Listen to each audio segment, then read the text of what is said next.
Welcome to the Divorce Survival Guide podcast, where we have open and honest conversations about co-parenting, separation, divorce, and the hardest question of all, should you stay or should you go? I'm Kate Anthony, your Divorce Survival Guide, and I'm here to help you navigate some of the roughest waters you've ever swum in and answer some of your toughest questions. I've been to hell and back. And now it's my mission in life to help you get to the other side of this process with your sanity and your heart intact.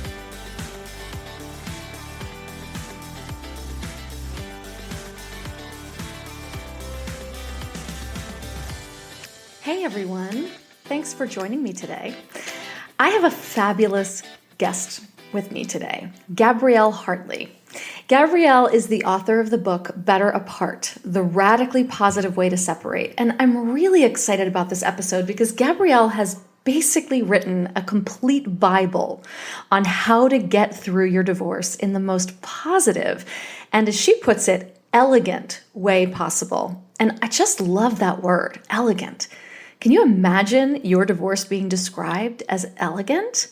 So beautiful. So Gabrielle is a leading divorce attorney. She's a mediator, a case closer, author, and speaker. Gabrielle founded the Positive Divorce Movement and is the creator of the Better Apart method. She is known for keeping 99% of her cases at the negotiation table and out of the courtroom. Her new book, Better Apart, The Radically Positive Way to Separate, which is published by HarperCollins, by the way, is the first book of its kind to combine the life-changing healing wisdom of mindfulness, meditation, and yoga with practical advice and legal wisdom to get the reader through and beyond divorce. I cannot recommend this book highly enough. So please join me in welcoming Gabrielle Hartley to the show today. Gabrielle, thank you so much for being here. Thank you for having me. I'm so excited. Oh my God, me too. It's funny. I've been sort of promoting you in my group a little bit, in my Facebook group a little bit, just because as I've been reading the book, I've been like, you people need to read this book and you people need to listen to this quote and look at this. And one person was even like, she's my mediator. I love her. That's so funny. That person actually was just like, I'm so excited to hear you. I was like, oh my goodness. Yeah, right? It's so great. So it's all full circle. We're talking primarily today about your book, Better Apart, The Radically Positive Way to Separate, which I love. I love this book. I want everyone to read this book.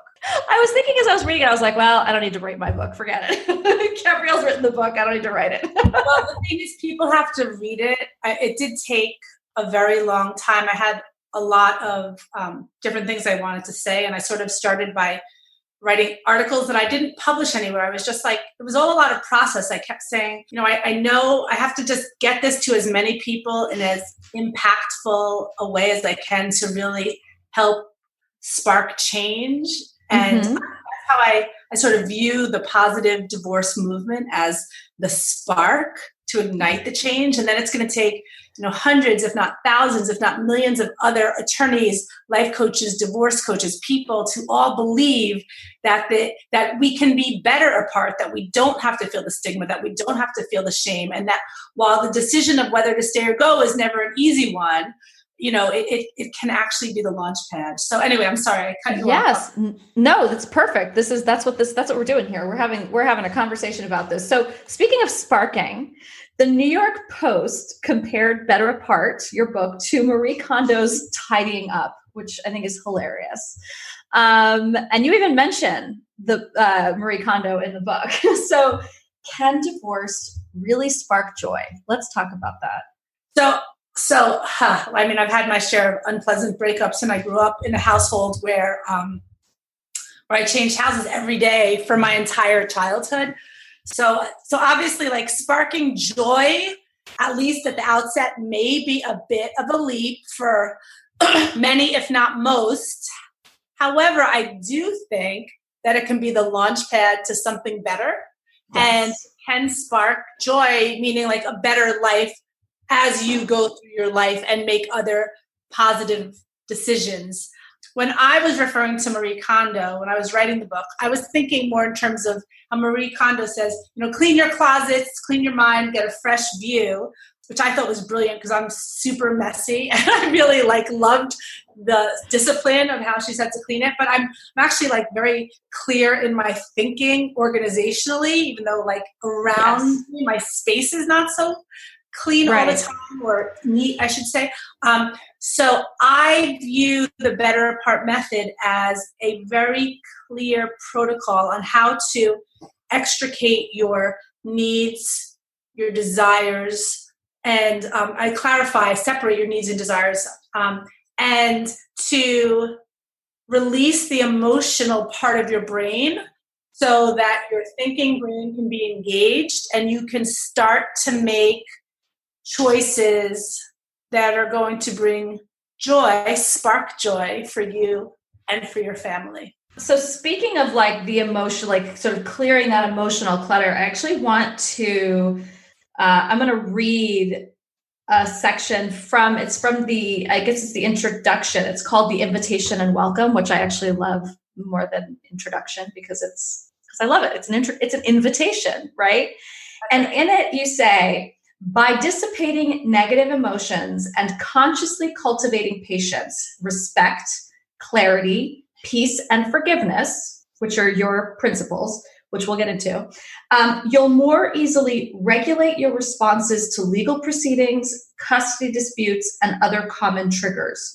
By being more responsive rather than reactive, you might save months of time and thousands of dollars.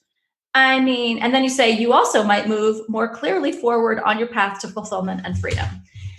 And I think that's really what it is. That's really what it's about, right? It's not about so sparking joy to me almost indicates there's a spark, right? There's a sudden spark and flame. And that's not what we're talking about here. We're talking about a process. And as you said, as guided through your method, which the Better Part method, which I love, to be able to come to something much better within yourself. Exactly. Really. You just nailed it. It's all about the whole method is about you. And we can use these methods. I do use these methods because I struggle to a greater or lesser extent, just like all humans do. So I don't feel it's oh my God, how can she tell other people to do this when she can't, when it's hard? Well, that's because I'm a person, you're a person. I know one thing from resolving hundreds, if not thousands of divorces over the course of my entire adult life is that we're all human. I don't care where you're from, if you have tons of money, no money, if you're rural or urban or what race or religion, whatever, we're all human. We all struggle with all of these principles. And so for instance, responding rather than reacting, that's really hard for many people. For me, it's hard, right? I struggle in the patience. That would come over under the patience arena. So I would suggest that if that's something that you struggle with, that rather than responding in the moment when something is really inflammatory, that you give yourself the permission that you might need to take a couple of breaths just to make space in your body, make space in your brain. And when you do that, you can notice what's happening. And even if you're just noticing it for an extra, couple of seconds, you're going to have the wherewithal to say something that you don't regret saying. Right. Or to choose to maybe not say anything or not do anything and just let things settle. Yeah, absolutely. And that will, I say this over and over and over and over and over again on my podcast and other people's podcasts and everywhere, right? That in divorce, you're making the biggest legal and financial decisions of your life in the midst of the biggest emotional upheaval of your life. And in order to make healthy and sane legal and financial decisions, you have got to get you have to work on the emotional aspect first and foremost. And I love that as a divorce attorney and mediator, that's where you focus. I love some of the stories in here about people coming into your office completely inflamed and wanting to go hit it from a legal perspective, and you saying, let's take a breath and meditate and focus on the vision for what you want for your future, right? And see how this reaction is in complete opposition to what you really want to achieve, what your true goals and visions are for your future. That's right. And so I know that, like, as a lawyer, I'm like a weirdo lawyer, and I always have been. I mean, when the Judge Sunshine hired me, like, I was really good at settling cases. So he did, appreciate that, because I moved his docket along very well. Yeah. But I've always, the secretary used to go, "Oh, Gab, are you going to have people do sun salutations in the hall?" Yeah, if necessary. Yeah. Yes. The other thing that I did with the book, because not everybody, especially when you're getting divorced, it's really hard to focus for most people. I wrote it in a way that you could just open up to any page, no matter how you're feeling, and just read. You don't need to read the whole thing at once. It's designed especially for the person who is all over the place, right? In that moment, even if normally you're not, it can divorce can really throw you.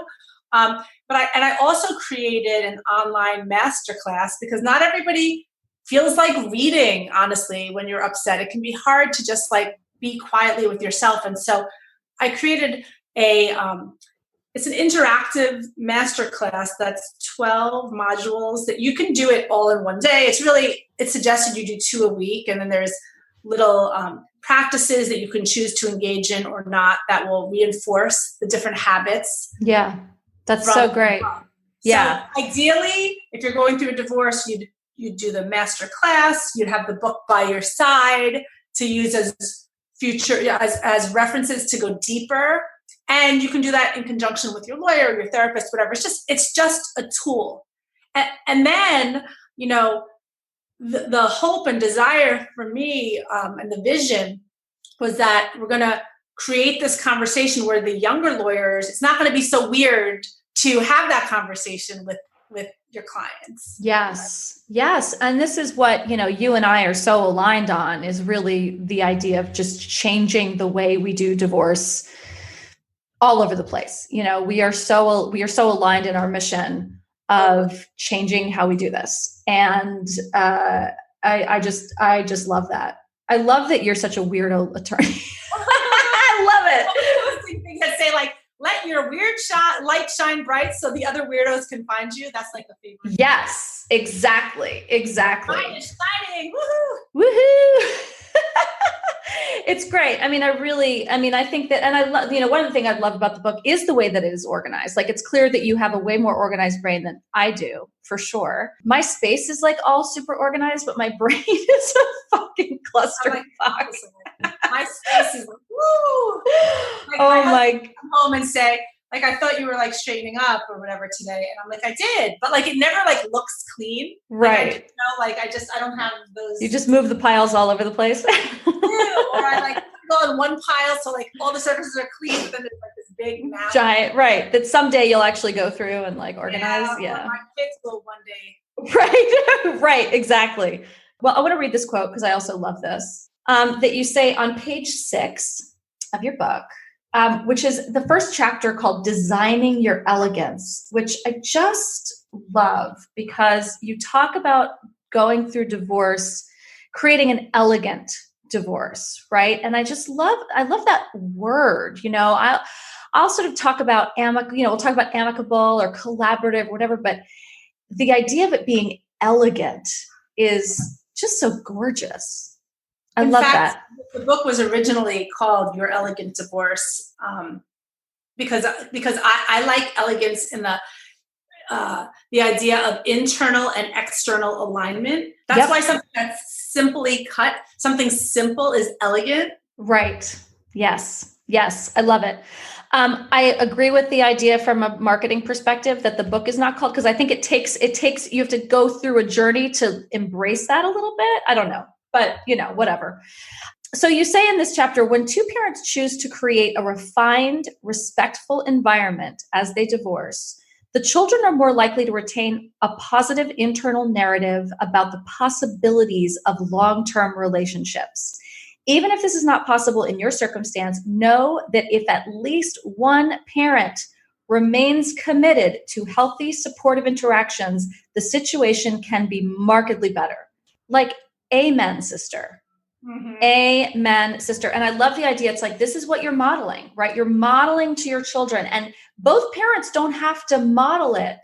It often, one of the reasons that I wrote the book was because I want people to know that, not everybody can be Gwyneth and Chris Martin, or right. Elena and her ex-husband, who had a wonderful separation. A lot of people really have very difficult situations that are ongoing difficult, not just like, oh, well, I'm heartbroken right now, but I'm going to feel better in this amount of time. Like, people have marriages to very difficult people, and then they have very difficult divorces. So the better apart method is not going to resolve that. What it's going to do is help you to engage with yourself so that you can show up for yourself and for your kids in a healthy, uplifted way, regardless of what else is happening around you.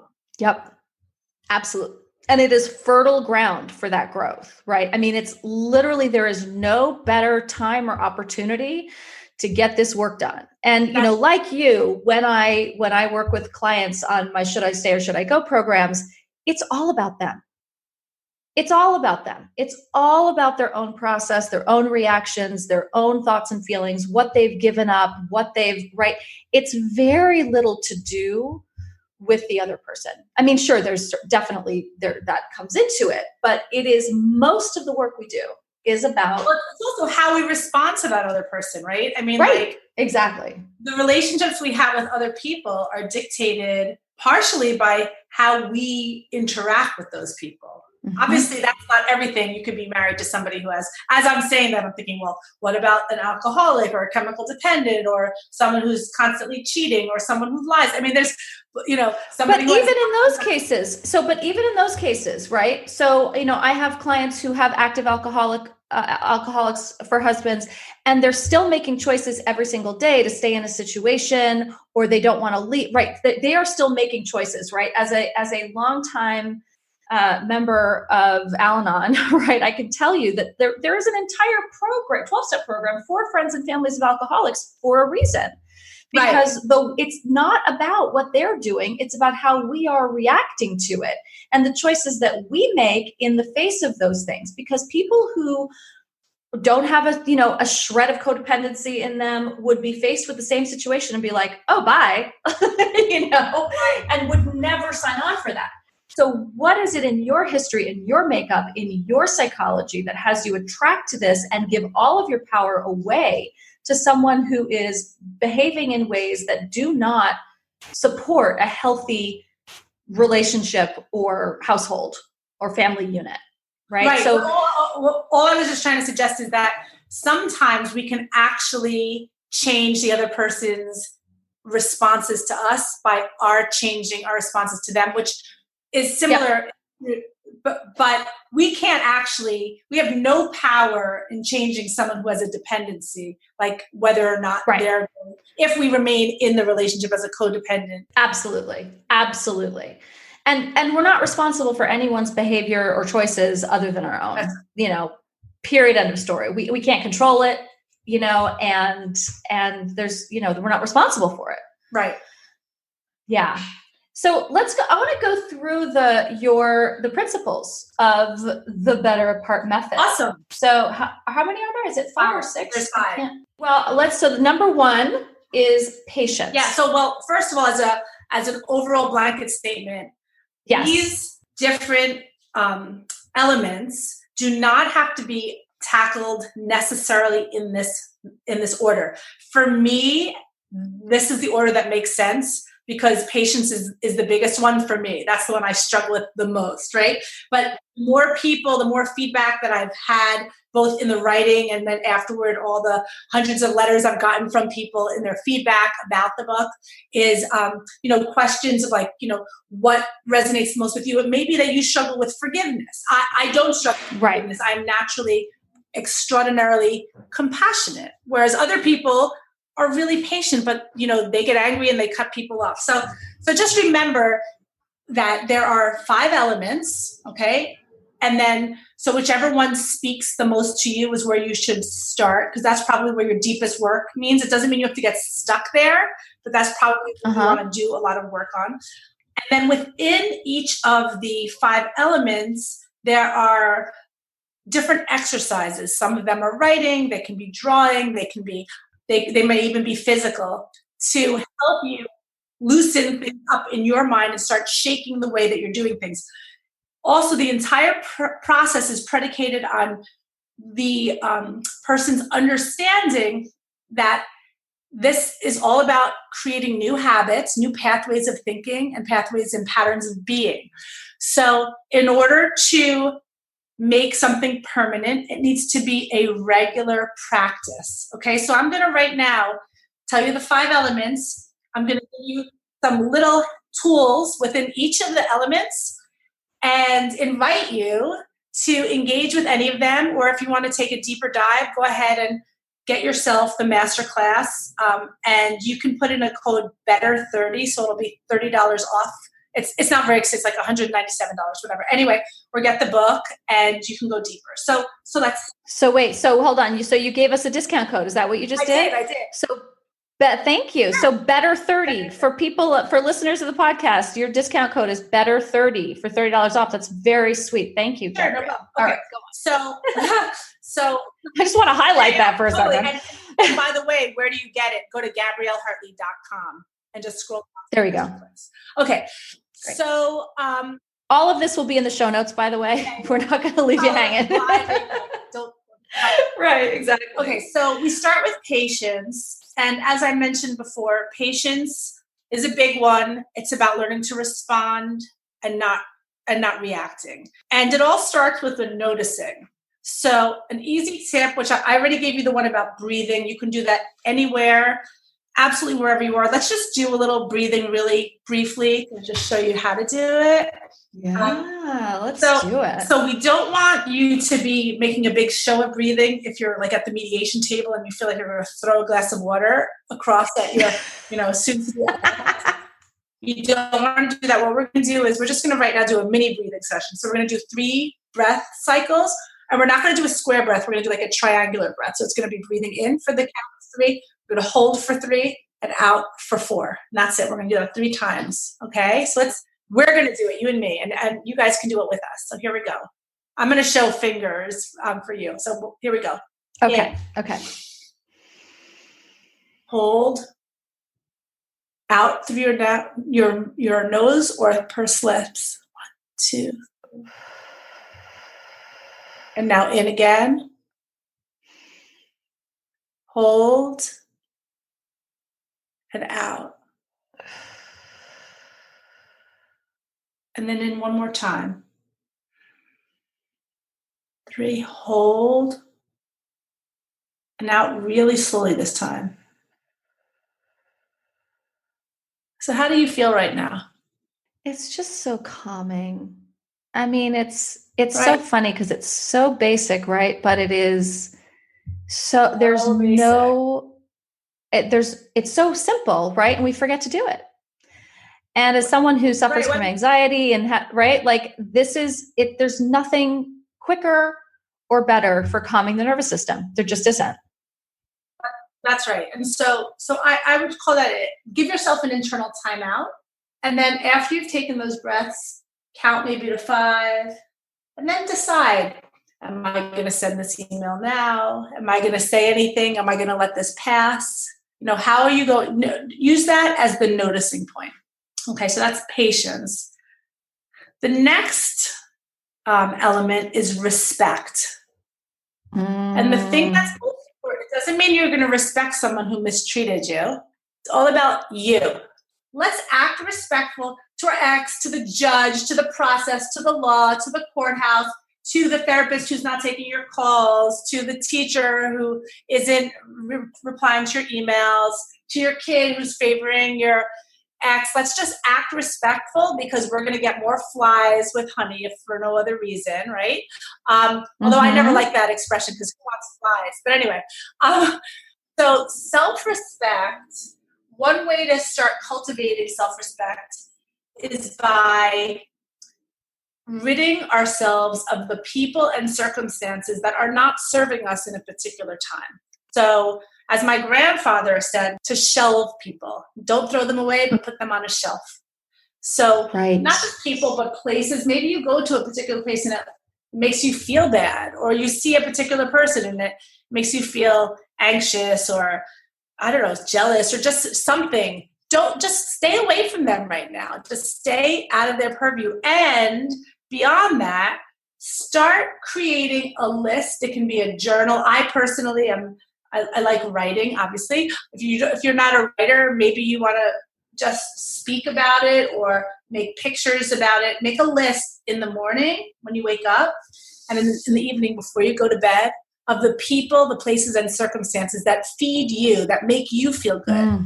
Then commit to spending a little bit more time in and around those places and things. Obviously, you can't like just upheaval your whole life. Oh, I want to go to Antigua this week. That's not really realistic, but like, wouldn't that be nice? Commit to spending a little bit more time doing something that sparks joy for you, really, that makes you feel good. Yeah. Yes. I love that. So those are the first two: patience and respect. And just in the respect thing, I think I just want to sort of highlight something here, is that there's almost two aspects of the respect, right? There is self-respect, which is, what you're talking about, shelving people that are not feeding you, which is an analogy I use all the time. And that, like, how are you, is the feeding reciprocal, right? And then there's also acting respectfully, even towards people that you might hate in a moment, or systems that are, you don't feel like are working for you, right? There's self-respect, and then there's outward respect. And I think that those two, it's important to, I just want to highlight, re-highlight that. Absolutely. But like, I think a lot of people, when they're getting divorced, have such a strong shame story running through their head.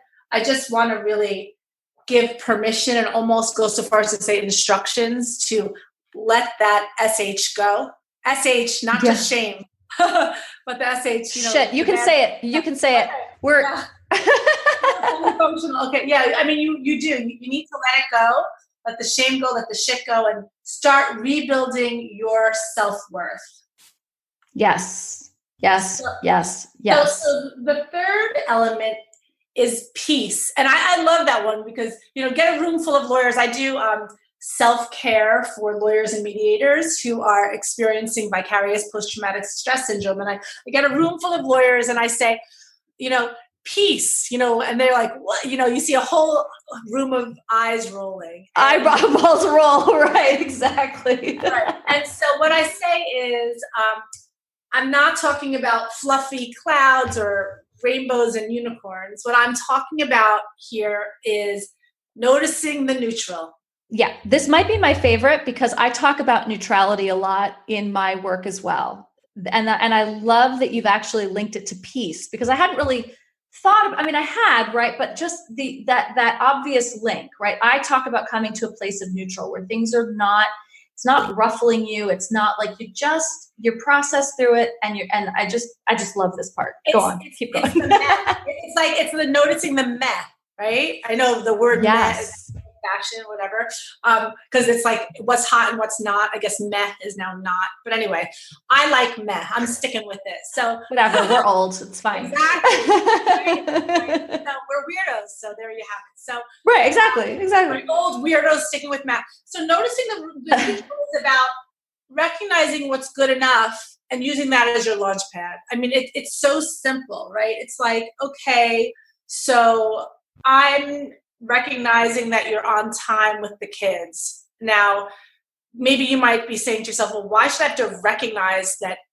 they're on time? They should be on time. That's not something that warrants recognition.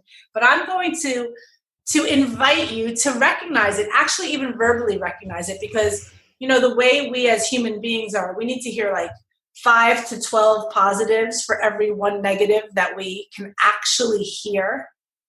Right. So that our brains actually process. Our brains can't process negative upon negative. We are not wired to do that. Most of us need, I think it's 5 to 8, but I've read as many as 12. So if you've got a difficult ex who you're constantly complaining to and or about, you darn well better start noticing the neutrals, because you're not going to find positives. So just like, oh, hey, even around your kids, you might want to say, I'm glad you came back, with all your stuff. That's awesome. Thanks for remembering to pack the stuff.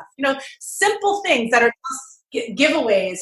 And from there, that's where you move forward. Yes. Yep. It's great. So that's what peace is about. Clarity. I love clarity, because clarity is where the magic happens. Clarity is where we go from the blame game to the active visionary. Yes. And I love the lists. I love the lists. Yeah. Again, with your brain and the way it works. Like, I'm obsessed with the way your brain works right now, with the way that you create these lists, and you're so organized about it. I love it. It's funny. I was going through these old journals, because I've kept diaries like my entire life. And there's an entry recently when I was about 8 years old, and it says, this is going to show how simple I am, really. It says, thoughts, presents, Christmas, fun.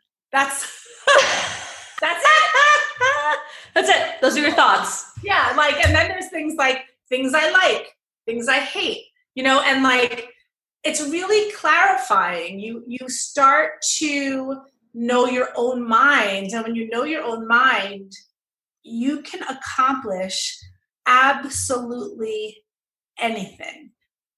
Yeah. So doing the work that it takes to know your mind can actually be really fun.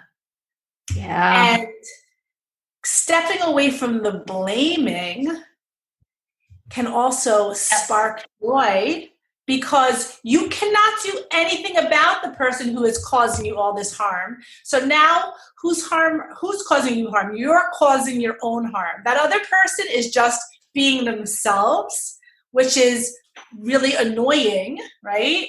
But But the level to which it can take over the attention that you're giving it can actually ruin your life. There was some meme lately, that said something about the person that you're losing sleep over is sleeping really well, knowing that you're losing sleep over them. Or they don't really care. They're not even. Or they don't care. Which right. brings me to forgiveness, right? Which is right. And I do want to talk more about visualizing, but that's okay. Let me just mention. So forgiveness is a really, really big one. Elena and Gwyneth Paltrow have a really nice conversation about forgiveness on Goop, all about. Okay.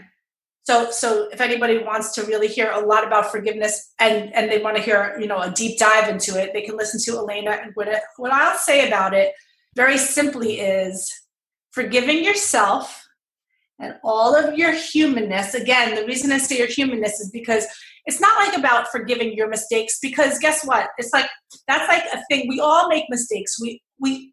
Everyone, even that mom who looks totally perfect, she makes mistakes. And that person who you look up to, he make mistakes. We're people. I've had judges make really big mistakes, and not just because an error of law that I disagreed with, but I once had a judge on a Friday afternoon grant emergency custody to my client. He gave my client custody of the father instead of the child. And the father was very dangerous. At 4:00 on a Friday afternoon, and I did manage to get it fixed, but it was I practically had to run over, court officers to be able to go back into the court. I mean, it was unbelievable, but you know what? The judge made a mistake, and thankfully he could fix it. I've had another judge in a totally different place made an error after I sat in the court in the hallway for hours. And if any of your listeners have been to court, they know how expensive and tedious that may be. They at the end of the day, the lawyer, the judge said, "Oh, it shouldn't have been filed here. It should have been filed in this other county." And then, so she didn't hear the case. And then a week later, and I knew that it was wrong, and I went in and I made a motion about it. And in fact, I was right. And my client could have, never mind she took a day off work, she owed me so much money. And I wound up cutting the bill into a fraction of it. But the fact is, we all make mistakes, and forgiving yourself is going to free up so much emotional, I'm losing the word, so much emotional power inside of you. And emotional freedom. You're gonna have the freedom to love again, to love yourself again, to love someone else again, and to let the pain and the heartache just go, because things are as they need to be in the moment. And that's all we've got. So if you can say, well, that doesn't make sense, or you can argue with me, at the end of the day, all we have is whatever is sitting before us right now. And then every moment is a moment to recalibrate ourselves, how we're going to interact, what we're going to see, what we're going to envision, and who we're going to be. And when I work with people one-to-one beyond the online program, just helping them get through this hard stuff as the divorce process is going on together with their lawyers. And in my mediation, I do online mediation across the whole country, and I do it in New York and Massachusetts in person. And I try to, as much as I can, infuse everything with the knowing that tomorrow is going to be better with our choices. I love it. We could almost leave it there, right? I mean, that's really what it's about. That's really what it's about. And I like that, the thing about forgiveness, it's such a cliche that it's not about you. It's about, it's not about them. It's about you. But it is, it is opening up and freeing emotional space for yourself. And there's one other thing, only because I know that you also work with people who do decide to stay in their relationship. I do have, in between my introduction and chapter 1, we talk about a pause. Right. And we talk about that, maybe you don't need a divorce. And I am very acutely aware of the idea of the fact that less than 20% of all people who divorce report ever having gone to marriage counseling. And I'm not saying I'm stunned by. I know this fact, and I just, it's staggering to me. So sometimes in order to move forward, we need to take a big step back. I think that learning how to interact with a real, with reflective listening, where we use emotion words, where we literally reflect back and forth. And that I can talk about that, but that would take a while. But just, you can go to a therapist with your partner just to learn about how to do this responsive or reflective listening, because it's unbelievably magical in some circumstances that just being heard allows a relief. Yep. Yes. And it is, it's a practice. It is a practice. And I did it for years in my therapy, and it did not save our marriage, but it sure as hell saved our divorce. Yes. Exactly. Just the communication skills that we learned we had an imago dialogue, one of these kinds of reflective listening conversations in our first mediation session. And our mediator was like, what the hell just happened?